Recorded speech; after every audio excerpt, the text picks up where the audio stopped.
Tere, mina olen Taavi Pertman, väikeinvestor, ettevõtja ja koolitaja. Ja sa kuulad Raharaadiot, kus räägime rahast, investeerimisest ja kõigest sellega seonduvast.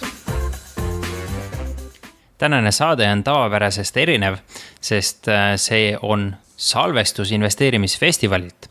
Ja see on siis ühisrahastuse paneel, mida juhtis Markus Roogna investeerimisklubist. Ja mina, Kristi Saare ja Kristjan Liivamägi siis arutlesime ühisrahastuse erinevates aspektid üle. Kust siis alustada, kuhu investeerida tasub, mida vaadata tasub ja nii edasi. Et head kuulamist. Suur aplaus siis alustuseks meie vastne doktor Kristjan Liivamägi, kes on siis tuntud ka vandeaudiitor, juhtiva audiitorina audiitorbüroos Ernst & Young ja siis hetkel töötad siis Tallinna linnakassas, mitte linnakassas, siis Taavi Pertman, aplaus, kes on siis Rahafoorumi, Raharaadio eestvedaja ja teeb koolitusi alustavatele investoritele ja Kristi Saare, palun aplaus, väga mitme rindel toimetab, koolitaja, õpetaja, surub kätt ka, koolitaja, õpetaja, tuleva kogukonna juht ja muidu hästi aktiivne Eesti investeerimiskogukonnas. Aga ma alustaks seda diskussiooni siis sellise küsimusega, et ühisrahastus, professionaalid, investorid, millistel ühisrahastusplatvormidel investeerite teie ja miks just nendel, et alustame siis äkki naistest. Tere minu poolt. Praeguseks hetkeks on minu ühisrahastusportfelli jäänud alles 3 portaali. Kõige suurema osakaaluga on Mintos, natukene väiksema osakaaluga on Oma Raha ja siis selline riskantsem osa on Crowd Estate'is kinnisvara arendusprojektid. Ja kogu minu portfellis praegusel hetkel ühisrahastuses on seal natukene alla 70%. Aga miks just sellised osakaalud valikud? Sellepärast, et praegusel hetkel ühisrahastusest saab jätkuvalt väga head tootlust, nagu on saanud ka viimased 6 aastat. Mujalt varaklassides nii väikese vaeva ja ajakuluga sellist tootlust kätte ikkagi ei saa. Ja olen siin aastate jooksul neid ühisrahastusportaale läbi proovinud vist lausa üle 10, aga need 3 on ennast kõige rohkem tõestunud ja sobivad kõige rohkem minu sellise strateegiaga kokku. Taavi, kuidas sinu on? Mul on kostasid tõesti. Mul on järgi jäänud 2 portaali ainult. Ja see on Oma Raha ja Mintos. Ja miks nii on sellepärast, et seal on kõige parem tootlus siiani. Ja seal on sellised investeeringud, kuhu ma tahaks oma raha panna. Minul on portfellis 4 ühisrahastusportaali, et mul on seal kõige suurem osakaaluga Mintos ja Oma Raha, siis on Crowd Estate'i ja siis väljumisstrateegia on Pandorast. Ma ei ole teadliku otsusena neid punaseid seal müünud, vaid hoian neid, sest minu hinnangul see hind, mida nende eest makstakse, ei ole õiglane ja mõistlikum on mul hoida. Kogu portfellist moodustab mul ühisrahastusse investeerinud üle 350 000 euro. Põhjus, miks seal on arvestatav osa minu portfellist, on siis see, et riskiga korrigeeritud on seal väga atraktiivsed investeerimisvõimalused ja selliselt nad on mulle atraktiivsed ja seetõttu olen strateegiliselt teadlikult teinud selle otsuse väga suure osa oma portfellist sinna suunata. Nüüd, nagu me juba põgusalt arutasime, et meil on ühisrahastusportaalid siis eelkõige tarbimislaenude valdkonnas ja siis kinnisvara valdkonnas. Et kui mina nüüd olen näiteks kinnisvara valdkonda sooviksin investeerida läbi ühisrahastuse, mida ma peaksin jälgima seal juures, et nominaaltootlusest ju tegelikult ainult ei piisa. Taavi, mis sa näiteks arvad? No, ma arvan esiteks, et tegelikult meil väga kinnisvara investeeringud ei ole ühisrahastus. Et neid on paar tükki nõnda, palju neid on olnud. Ühe käe peal saab vist ära lugeda. Et enamus on tegelikult laenulepingud, kas kinnisvara tagatisel või siis omakapitali investeeringud, ehk siis sa investeerid kinnisvara arenduse ettevõtlusesse. Et sa ei investeeri kinnisvarasse kui varaklassi. Et selles mõttes mina olen vähemalt sellel seisukohal, et ühisrahastuse kaudu täna Eestis eriti kinnisvarasse investeerida ei saa. Ja mina sinna ka ei ole investeerinud. Okei, kuidas? Kristi, sinuga? Mina olen panustanud läbi CrowdEstate'i ja see daami tähelepanek on õige, eks inimest aru saab, et või see on ka see hästi pikk vaidluskoht olnud, et kas Estate-Guru ja CrowdEstate ja mõned teised portaalid, mis pakuvad võimalust, et see, et seal projektis on nagu kinnisvara olemas, et sa reaalselt ju ei oma tükki sellest kinnisvarast, et ta on vormistatud laenule läbi eraldi loodud SPV. Mina siiski panustan just selle omakapitali investeeringu poole pealt, et minul on CrowdEstate'i portfellis eelkõige arendusprojektid, et praegusel hetkel see kinnisvara tagatise laen tasuks nagu väga kriitiliselt mõelda selle peale, et inimestel on ettekujutus, et kui on hüpoteegiga laen, siis ta on kohe nagu väga kindel, et kui midagi juhtub, siis läheb hüpoteek realiseerimisele, müüme maha ja kõik on ilus, saame raha kätte. Siis juba praegu on esimesed situatsioonid näha, et see hüpoteek ei ole nii kindel ja kuna see hüpoteek määratakse siis hindamisakti pealt ja kui turul on hinnad kõrged, siis see hindamisakti hind on ka väga kõrge, et sellest hüpoteegist võib ta ära realiseerida, aga sul peab olema keegi teine pool, kes on nõus seda selle hinnaga ka ostma. Ja seetõttu mina olen hüpoteegi tagatise laenud praktiliselt kõik praegu välja jätnud, ei ole põhjust olnud neid sisse võtta. Võtan sisse ainult arendusprojekte, kus on siis veidikene suuremat tootluspotentsiaali ja kus on siis mõistlik ise seda ajakulu alla panna, et neid projekte analüüsida ja üle vaadata. Et see on selline riskantsem osa minu ühisrahastusportfellist. Mida sa täpselt vaatad nende arendusprojektide puhul, et millised läbivad sinu selle filtri, millised ei läbi, mis need sinu jaoks olulised punktid seal on? Eks seal on palju erinevaid asju, alustades sellest, et vaatad, kes on arendaja, mis projekte ta on enne teinud, kuidas need projektid on läinud, igasuguste konkreetsete arendusprojektide puhul tänapäeval sul on koduleht olemas, sa saad kohe sinna vaatama minna, et millised näiteks korterid seal valmivad. Et osade projektide puhul ma lähen sinna kodulehele ja vaatan, et issand jumal, kes tahaks sellises kohas elada ja juba see filtreerib selle välja. Aga mina olen eelkõige piirdunud selliste suuremate ja tuntumate arendajatega, et ikkagi praegusel hetkel on võib-olla natukene optimistlik vaadata, et väike linnas tehtavad väga kõrge ruutmeetri hinnaga arendused, et nende risk ja oodatava tootlus ei ole tegelikult väga kooskõlas. Et peamiselt ongi vaja arendajat. Samas on ka see, et päris paljud arendusprojektid, mis viimasel ajal on olnud investori suhteliselt ebasoodsad. Sellepärast, et investori jaoks on pandud maksimum tootlus, aga risk ei ole tema jaoks tegelikult piiritletud.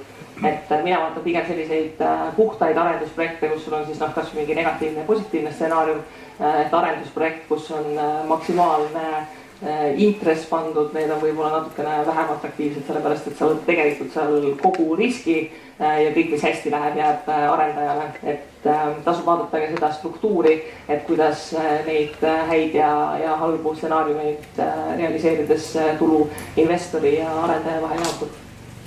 Kristjan, mida sina vaatad siis ühisrahastuses kinnisvara puhul?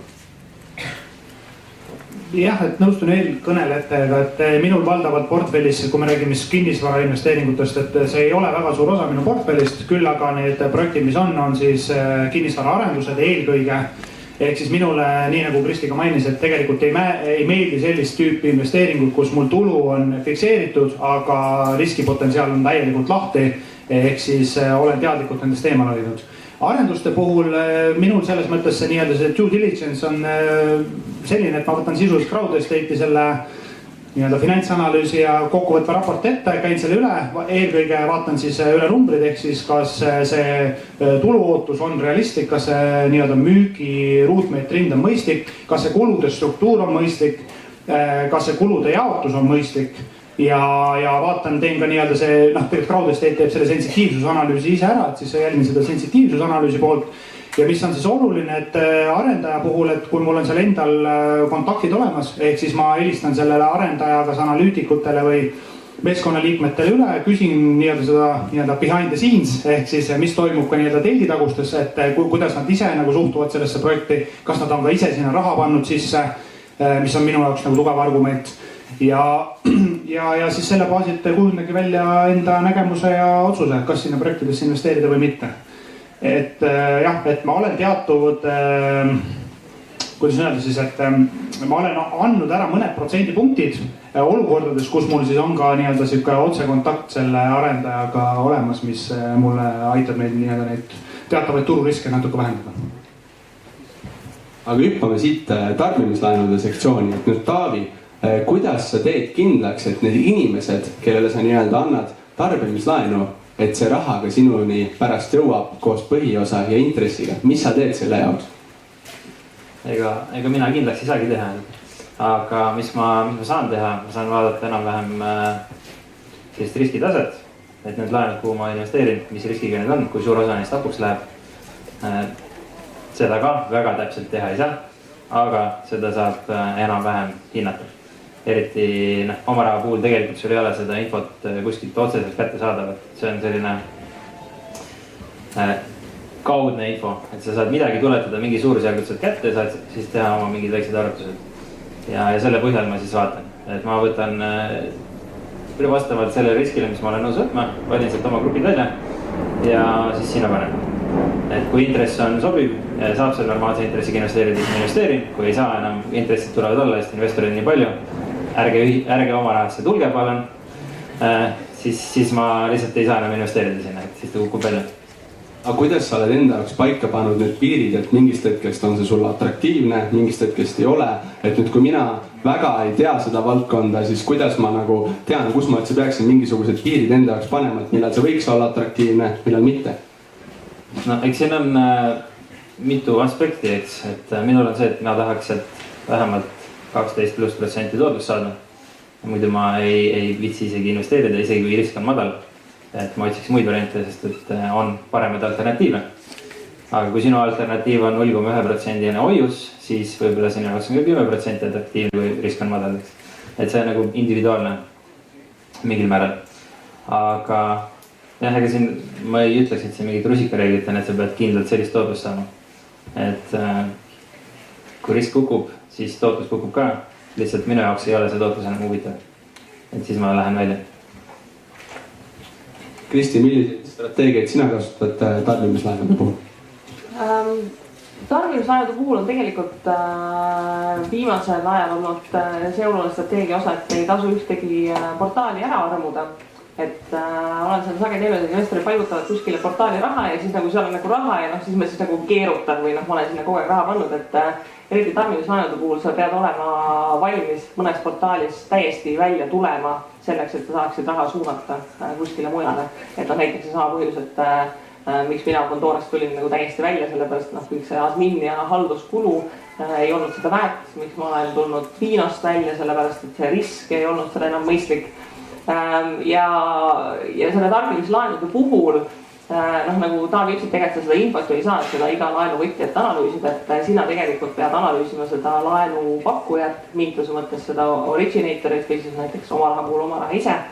Et kes on see tiim, kes on üles ehitanud riskimudelid, millised on nende ajalooline info, kahjuks selle ajaloolise infoga on nii ja naa, eks ju, aga samas sul on näiteks kas või Eesti puhul võimalik kätte saada Eesti Panga kodulehelt ajalooline tarbimislaenude info, kust sa näed seda, et kui on see kõige sügavam must kriisiauk, et kui palju neid laene on, mis on siis viivises ja kui palju neist pankrotistub, et selle põhjal sa saad selliseid kõige mustemaid negatiivseid stsenaariumid läbi arvutada.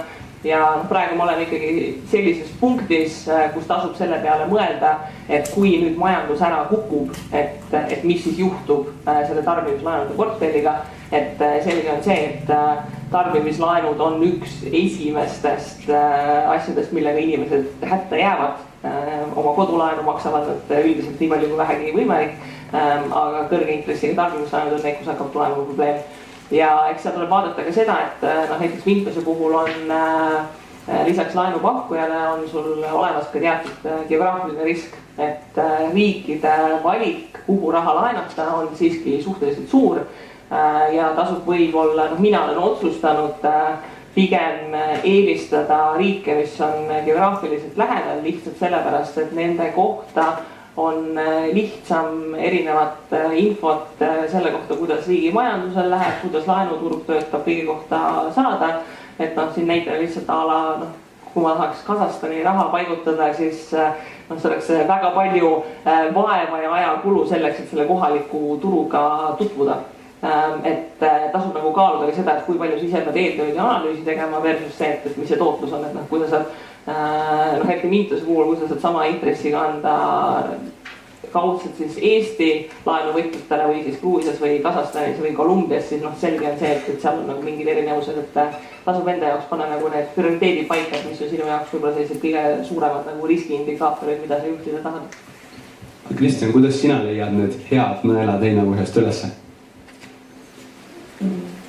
Üldjuhul kasutan matemaatikat, statistikat ja selle baasilt siis leian, et kuidas siis see käib, et ma ütlengi, et tarbimislaenude puhul siis peamised riskid on siis vastaspoole krediidirisk ehk siis tõenäosus, et või risk, et ta ei maksa oma kokkulepitud laenukohustust ette nähtud tingimustel tagasi.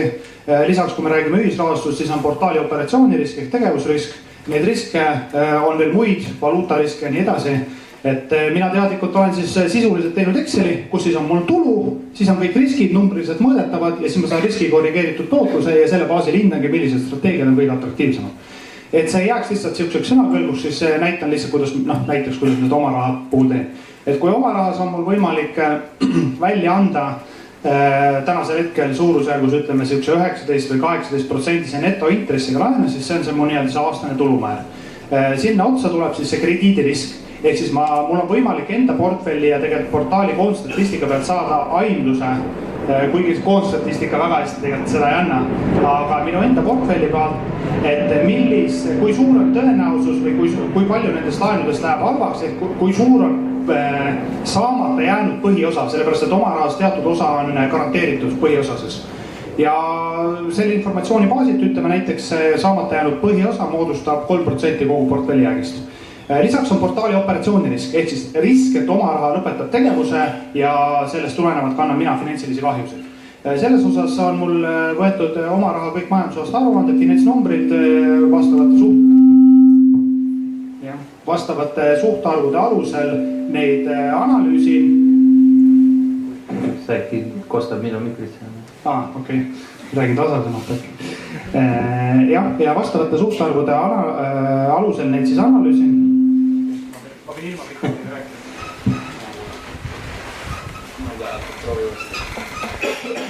Ehk siis jah, et minu hinnangul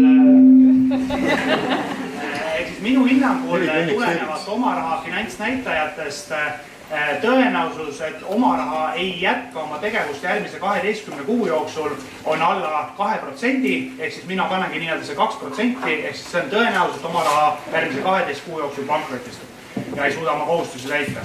Valuutariski ma seal ei võta ja muud riskid ei ole olulised seal, ehk siis ongi siis 19 miinus see 3%, mis on see saamata jäänud põhiosa, miinus 2,5%, mis on siis oma raha portaali operatsioonirisk, annab mulle siis riskiga korrigeeritud tootlusnumbri. Seda saan ma nüüd võrrelda näiteks siis Mintosega. Mintoses intressid on madalamad, aga näiteks üks strateegia, mida ma seal olen kasutanud, on MOGO tagatud laenud.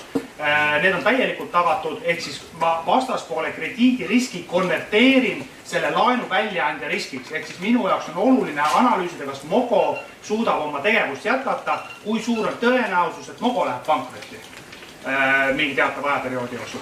Ja kuna ma MOGOt ise olen kunagi auditeerinud vandeaudiitorina ja tegelikult finantsnumbrid on seal olemas, see on läbipaistev protsess sellisel tasemel, et seda analüüsida, siis seal ma saangi nii, et see oodatav tulu on näiteks 13-14% olenevalt laenudest. Laenu väljastaja risk minu jaoks on alla 2% ja valuutariski ma seal ei võta, ainult paigutan eurodesse. Lisaks on seal veel Mintose risk, aga kuna Mintos mingit finantsilist kohustust ei võta, siis minu hinnangul see on seal jääb alla 1%, ehk siis selle nominaalse tulumäära korrigeerima nende riskidega läbi, saan tulemuseks näiteks, et riski korrigeeritud oodatud tootlus on 10% ja seda ma võrdlen siis teiste tarbimislaenudega. Ja selliselt ma siis kujundangi neid erinevaid strateegiaid ja valingi siis enda portfelli laene. Et muidugi tasub ära mainida, et see statistika ja mudel hakkaks toimima, sul on vaja ikkagi mitmeid sadu, kui mitte tuhandeid erinevaid laenutükke. Et see ei ole nüüd niimoodi, et sa võtad 10 laenu ja avastad, et ohoh, et 3 nendest ei maksnud tagasi ja tegelikult see number ei toimigi, mis siin Kristjan rääkis. Et mul endal näiteks oma rahas on kokku üle 4 või 5 tuhande erineva laenutüki, et siis hakkab see matemaatika nagu mängima. See matemaatika hakkab muidugi väiksema numbri puhul ka mängima, aga lihtsalt päeva lõpuks siis ma saan rääkida, et minu otsused on tuginevad matemaatikale. Et ma loodan, et see nagu mõte sai edasi antud, et see ei ole ainult sõnakõlks, et vaatan statistikat, matemaatikat, vaid et kuidas see protsess toimub. Väga arusaadav. Võib-olla lisakommentaariks, et mina nii põhjalikult ei viitsi analüüsida. Aga üks väga lihtne idee siia kõrvale, et väga lihtsalt saab välistada firmas. Et mina näiteks automaatselt, kui tegemist on laenufirmaga Botswanast või kuskilt Kolumbiast või kus iganes kohast, mul pole aimu, kuidas seal raamatupidamine käib, kui hästi need numbrid nagu tegelikkusega kokku lähevad edasi ja ma lihtsalt lükkan need välja. Et ma ei pea sinna mingit analüüsi tegema. Et selles mõttes saab hästi lihtsalt saab halvad asjad kiiresti ära välistada ja siis on sul paar tükki ära, mida vaadata.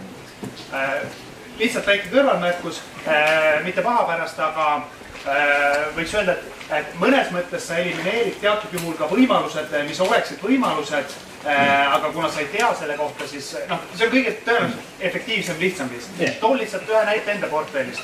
Et mina olen Mintoses lahti keeranud ka näiteks Jutekrediti Moldova laenustrateegia. Moldova jääb neist suhteliselt kaugele, tundub suhteliselt kahtlane riik. Aga miks ma olen ikkagi sinna otsustanud investeerida on see, et see ema ettevõtte Jutekredit, ma olen teda auditeerinud, ma olen kohapeal Moldovas käinud seda tütarettevõtet auditeerinud, ma olen üksi pulgi lahti võtnud kogu selle laenuprotsessi ja tänu sellele ma sain teada, et seal huvitav nüanss toimub. Näiteks Moldovas on selline reegel, et kui su laen on viivises ja sa oled võlgu, sind ei lasta riigist enne välja, kui sa oled oma viivis oleva laenu tasunud. Mille tõttu neil laenude taastumise protsent on väga hea. Kui sa lähed kirvemetodiga peale Moldova, pommiauk, las ta jääda. Aga kui sa seda informatsiooni omad, siis tegelikult see võib pakkuda huvitavaid võimalusi, mida teised investorid juba eos välistavad, mis omakorda tänu informatsiooni asümmeetriale loob sulle täiendavaid teenimise võimalusi. Enam pole asümmeetriast. Nüüd õhtul on kõik Moldova laenud läinud, aga lihtsalt teise näitan, et riikide koha pealt kas või see, et näiteks Gruusia puhul, et kuna neid Gruusia laenukontoreid on üha rohkem, et sealt hakkab ka infot tulevad, näiteks Gruusia puhul on see, et seal on väga selline kultuuriline eripära, et võlgu olemine lihtsalt nagu kultuuriliselt on suur patt. Ja see tähendab, et inimestel on väga hea maksedistsipliin, et mis et sa vaatad, et seal on Gruusia mingi kiirlaenukontorid, kes on mitte absurdsete intressidega välja, aga inimesed maksavad sellepärast, et sellise kultuuris sees, nagu laenud makstakse ära. Ja need on vaata sellised asjad, mille puhul ühelt poolt nagu ei tasu nüüd kohe vaata kõik Moldovasse nagu raha panema hakata, sellest, et see on nagu ainult üks tükk sellest pustest, et on ka nagu teisi asju, mis mõjutab. Aga kui portfell hakkab kasvama, siis just sellised nagu väikesed infokillud on need, mis hakkavad aitama nagu suunata võib-olla natukene selliseid teistsuguseid otsuseid tegema, kui lihtsalt, et nagu kannan raha peale ja hajutan võrdselt igale poole ja mingid asjad välistan. See oli click and grow või mis see Pandora pakkus? See oli, keegi nimetas ümber click and cry, Ja see on siin minu nagu päris ootus. Et selles mõttes, et osad portaalid lihtsalt on ise mustad kastid, isegi kui sa tahad, sa ei saa nagu mingit infot kätte, aga ka ise need, mis vahest tunduvad mustad kastid, natukene annab sisse vaadata, et mis seal toimub, et milline on see laenupakkuja, milline on see turg ja mis seal tegelikult toimub. Aga kui vaadata nüüd natukene nende automaatpakkujate poole, siis kuidas te enda nagu portfellides või portaalides neid kasutate, et tegelikult nagu automaatpakkujat seadistades või valides sul ju ei ole nagu otseselt, ta lihtsalt nagu sisuliselt külvab raha laiali, et sul otseselt ei ole nagu seda konkreetset ülevaadet, kellele, kuidas, kus see raha ju läheb. Et kuidas te enda automaatpakkujaid seadistate või kuidas te haldate seda, et Kristjan, kuidas sa seda teed? ma ütleks, et sa ikkagi saad selgelt suunata, et kui me võtame Mintoses automaatpakkuja, see, et ma seadistan, et näiteks, et ma suunan oma raha ainult Mogo täielikult tagatud Eesti laenudesse intressiga alates 13% tähtajaga näiteks kuni 2 aastat, siis ma ütleks, et mul ikkagi on selles mõttes arvestatav kontroll selle üle, kuhu see raha läheb, et ta päris nagu ikkagi pimedalt igale poole seda ei loobita. Et kui sa küsid seda, et kas nagu käsitsi esmaselt turult ma laenu noppida versus see, et automaatpakkuja seadistada, siis siinkohal ma olen nõus, et see ajakulu suhe versus sellesse panusesse on ebamõistlikult kõrge, seega igal juhul minu hinnangul tasub seda automaatpakkujat seadistada. Ehk siis see on täiesti okei strateegia, sest see ongi automatiseeritud strateegia ja teatud juhtudel sa pääse nendele laenudele isegi esmajärjekorras ligi. Et kui me siin juttu räägime, siis vaevalt, võib-olla mõned istuvad seal Mintuse esmasel või järelturul, aga vaevalt siin keegi nagu neid välja filtreerib. Samal ajal automaatpakkuja meile tegelikult neid samu laene sealt võtab juba. Et tundub minu jaoks täiesti okei. Ja oma rahas võib öelda lausa niimoodi, et kui sa seda automaatpakkujat ei kasuta, siis sul on eelise puudumine lausa siin karistatakse ära, sest esmasel turul tegelikult ei ole piisavat laene, mis on atraktiivse riskituru suhtega. Ehk siis automatiseeritud laenupakkumise metoodika või strateegia on siinkohal õigustatud. Küll aga selge erand on Pandora, mille osas kohati võib jääda mulje, et sul on kontroll nende üle, kuigi tegelikult ei ole, aga kõige hullemad on need ühe nupu vajutamise strateegiad, kus sa lihtsalt ütled, et valid kas siis agressiivse, konservatiivse või mis iganes strateegiat välja pakutakse. Kui sa vaatad nagu seda oodatavat tulu, siis nendel teatud juhtudel täpselt sama. Aga seal toimubki siis see juhuslikus alusel, põhimõtteliselt Pandora külmab seda raha sinna, kuhu neil on vaja, mitte kuhu sina sooviksid panna tegelikult, kui sa analüüsi oleks teinud. Selles osas mina oleks nagu ettevaatlik ja seda ma ei kasuta. Ehk siis me jõuame selle järelduseni, et neid by default paika pandud strateegiaid automaatpakkujatel ei ole mõtet kasutada, aga kui sa ise teed mingisuguse custom süsteemi, siis see nagu on mõeldav. Jah, tegelikult Mintos on kusjuures ka need ette valmistavad mingi strateegiad, mis on sama tegelikult. Sa lähed ja seal on mingid suvalised laenud sees ja nii edasi. Seda ei ole mõtet kasutada. Pigem tasub natukene kasvõi pisikene eeldada ja kasvõi leia see üks, mis iganes sulle meeldib. Kui sa nüüd jooksed Moldovasse, siis võta Moldova, võib-olla Mogo, mis siin kõik räägivad nii edasi. Analüüsis üks variant läbi, piisavalt tasemel ja seadista sinna, eks. Et portfellihaldurite puhul on oluline just see, et sa saaksid investeerida sinna, kuhu sa tahad nende kriteeriumitega. Et iseenesest portfellihaldur ei ole hea, kui ta on selline, et sa ei saa mitte midagi seadistada. Portfellihaldur ei ole paha, kui sa saad kõik ära seadistada. Et seal Mintos omas on nii palju valikuid, et sa võid segaseks minna. Aga oma rahas on sama. Ma ütleks isegi täiendusest oma rahas pole ilma portfellihaldurita midagi teha. Sest et seal turul on mingi 5% laenutaotlused inimesed, kellel on mingi maksehäired olnud mingi hiljuti teadaks võib-olla.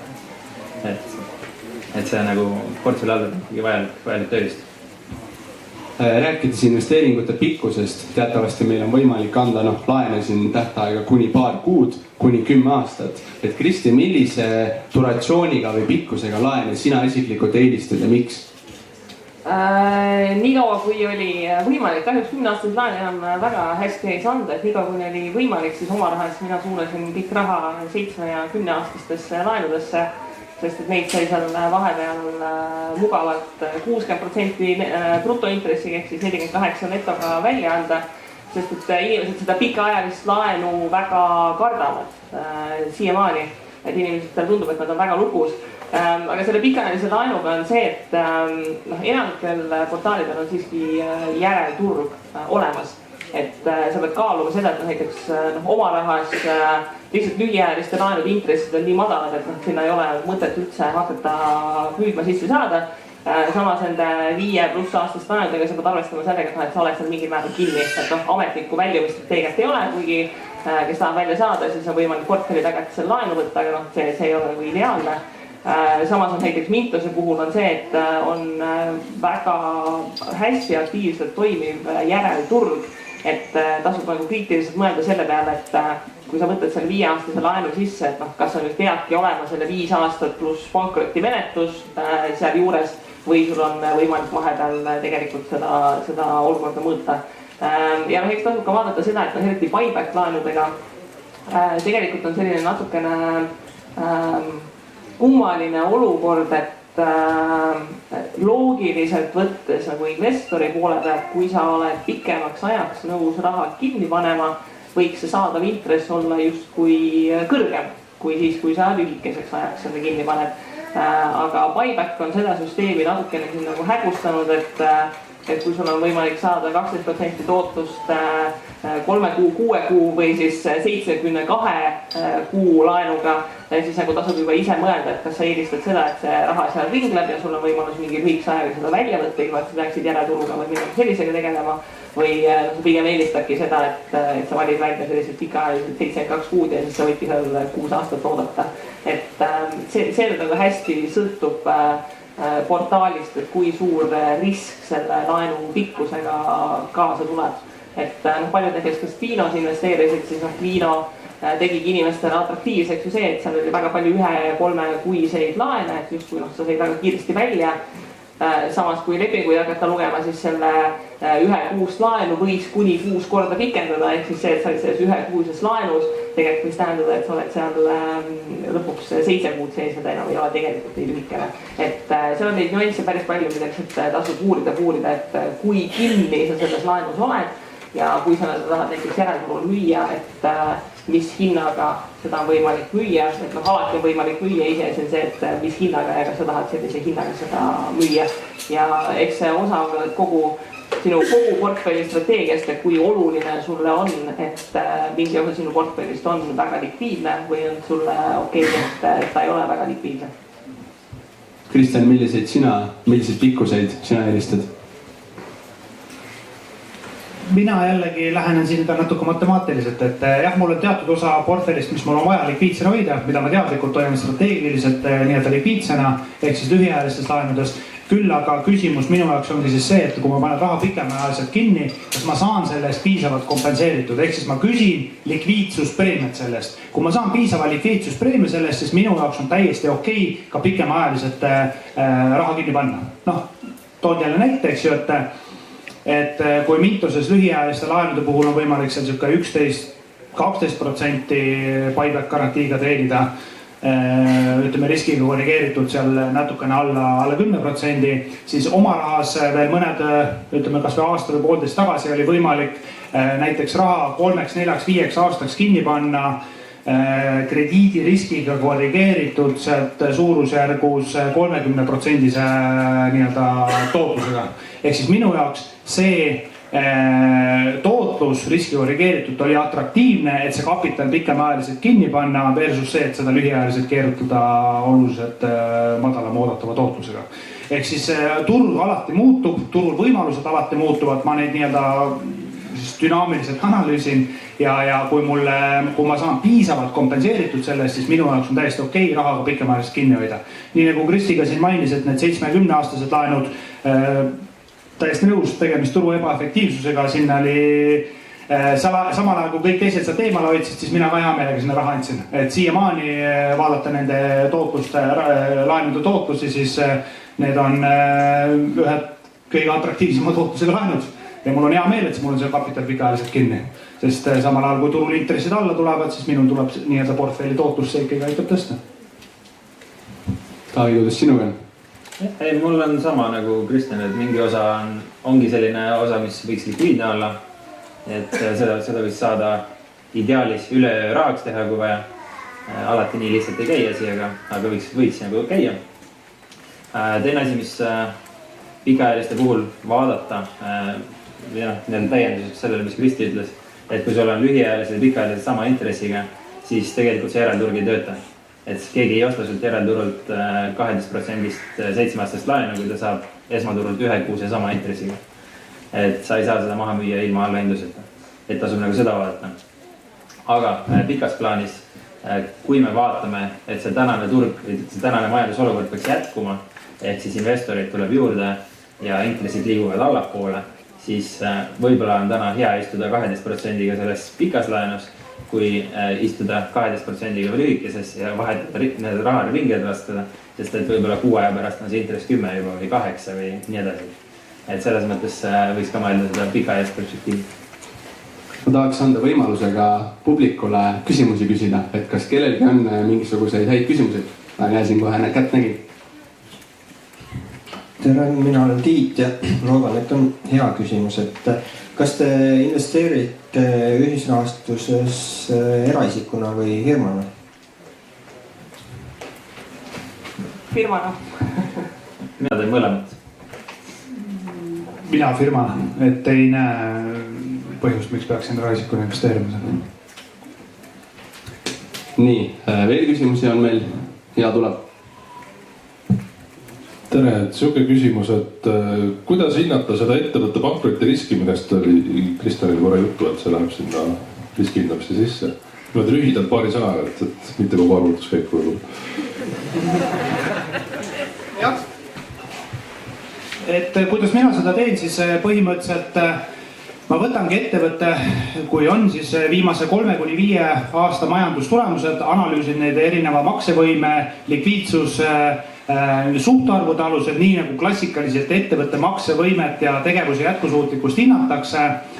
Lisaks arvutan sinna juurde ka Altmani Z-skoori, mis on vähemalt akadeemilises maailmas siiani täiesti arvestatavalt kasutatav pankroti tõenäosuse hindamise mudel. Ja selle alusel siis kujundan arvamuse, et me võiks tõenäoliselt, või õigemini ma seda 3 tundi selgitasin ühel koolitusel, kuidas asi käib. Ma siin seda tegema ei hakkaks. Küll aga kui sul siiras huvi selle vastu on olemas, siis kui ma ei eksi, siis investeerimisklubi ja investeerimisinstituudi puhul on need videod kättesaadavad, kus ma siis selgitangi enda portfelli ja konkreetsete näidete puhul, nii oma raha crowd estate'i näite puhul, kuidas on võimalik portaali operatsiooni riski hinnata, sinna number taha panna ja seda tootlust riski korrigeeritud läbi kaaluda. Et võin öelda, et see käärid on päris suured, näiteks Pandora, crowd estate, estate guru, oma raha, et seal minu hinnangul tulemused on ikkagi väga erinevad ja oluliselt mõjutavad minu investeerimisotsuseid. Nii, on meil veel küsimusi võtta siin? Näen, ja tuleb.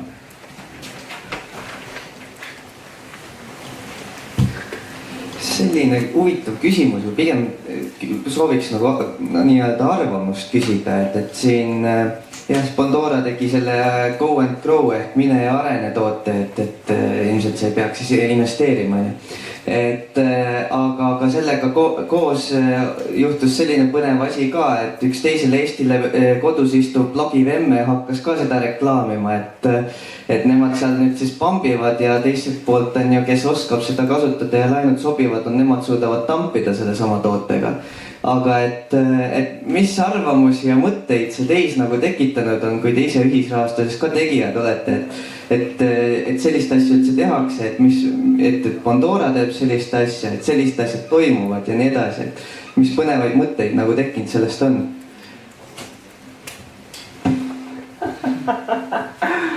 Kes tahab mõtleta? Taavi kirjutas blogipostituse sellest, kuidas ma alutasin investeerima. Ütleme, pikas plaanis on sellised asjad tegelikult väga kahjulikud. Lihtsalt investeerimiskogukonna arengu mõttes on väga halb, kui inimesed, kes ei saa asjast aru, räägivad inimestele, kes ei saa asjast aru ja siis nad saavad need esimesed vitsad väga valusalt kätte ja ma loodan, et mõned nendest inimestest õpivad sellest ja võib-olla siis tulevad tagasi ja teinekord teevad targemini, aga mingi hulk on neid inimesi, kellega mina puutun kokku, kes on korra vastu näppe saanud ja siis mitte kunagi enam tagasi ei tule, et see on suhteliselt kahju. Aga vaadates praegu, kuidas seal Go and Grow'sse kas äkki mingi 2 miljonit kuus vist läheb sisse, siis ütleme, kes on seda 6,75-ga rahul, siis võib mulle laenu anda 6,75-ga, et ma luban, et ma olen usaldusväärsem, et ma võin 7% isegi. Et palun, kui näete, selles nagu mul on päris huvitav, kuna ma maksan aeg-ajalt YouTube'is mingeid lauluvideosid, siis ma olen Pandora lehel käinud ja siis ma näen umbes mingi 700 korda päevas Pandora reklaami. siis kui te ise näete, et sõpradel ka tundub väga hea idee, siis olge head sõbrad ja rääkige neile, et tegelikult on natukene paremaid ja mõistlikumaid asju, kuhu raha paigutada, et see on iseenesest hea, et neil on mingi huvi olemas. Aga siis ongi näha praegusel hetkel see Eestis olev lünk, et sul ei ole kuskile minna, kus saada usaldusväärset infot. Et teistel inimestel ei ole seda võimalust, et nad tulevad sulle investeerimisfestivalile ja kõik inimesed nagu teavad, mis toimub. Et siin tuleb selline ühiskondlik pingutus teha, et need inimesed enda heade kavatsuste eest päästa. Jah, et selles mõttes, kes tahab natuke lugeda, siis ma üritasin seda seletada lahti natuke. Tegelikult on ta veel keerulisem, sest selle kohta infot ei ole. Aga turundusliku seisukohalt on see väga hea deal neil, et seal blogis tulemused on positiivsed, sest kuue kuu jooksul ei jõua see õigete numbriteni. Ja see on selline äge toode, kust on võimalik väljuda, isegi kui see portfell on väga halb esialgu. Ja kui ma õigesti aru sain, siis viimane lihtsalt kustutab tuled ja mõtleb kuhu rahakandus. Et kui see niimoodi sinna nii jõuab kunagi. Kui uut raha peale tuleb kogu aeg, siis võib-olla seda nii pea ei näe, eks. Aga jah, ühesõnaga see toode on hästi huvitav, ütleme nii. Jah, et ma lisaks võib-olla, või ma nõustun Taavi ja Kristiga, et see on vastutustundetu just seetõttu, et tegelikult mida ei räägita või mis ei ole seal avalikult väljas, on see, et kuidas siis nii-öelda see reklaamija ehk siis Mallukas ise teenib. Tema teenib sealt küll ja ta teenib hästi, aga ta teenib teiste kanalite viisi ja teist moodi. Ja minu jaoks nagu jah, see, kuidas seda presenteeritakse versus mis see tegelik sisu, et minule tekib kohe päevakorda nii-öelda siuke termin nagu moral hazard ja ütleme, niisugused asjad, niisugused tooted on ka, kui neid väga laialdaselt teha, siis võib öelda, et suuresti sai alguse sellest käimine finantskriis pangandusest. Nii et jah, õnneks see on mikrotasemel, aga me ei kunagi tea, mis sellest saada võib. Aga mul oli ülisuur hea meel teiega siin täna vestelda, et aeg on sealmaal, kus me nüüd peame selle asja siin selleks korraks ühisrahastuse teemad ära lõpetama, aga ma paluks, teeme suure aplausi meie suurepärastele panelistidele.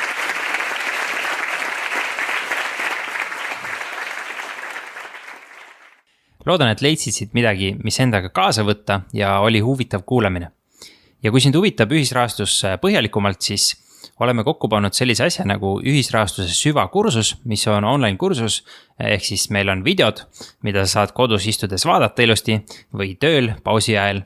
Ja võtame seal ette erinevad teemad üsna põhjalikult, toon ka videodega näiteid erinevatest portaalidest, kust mingeid numbreid leiab ja mida vaadata ja mida mitte ja nii edasi. Lisainfot leiad juba rahatasku.ee, kui otsid sealt ühisrahastuse süvakursus.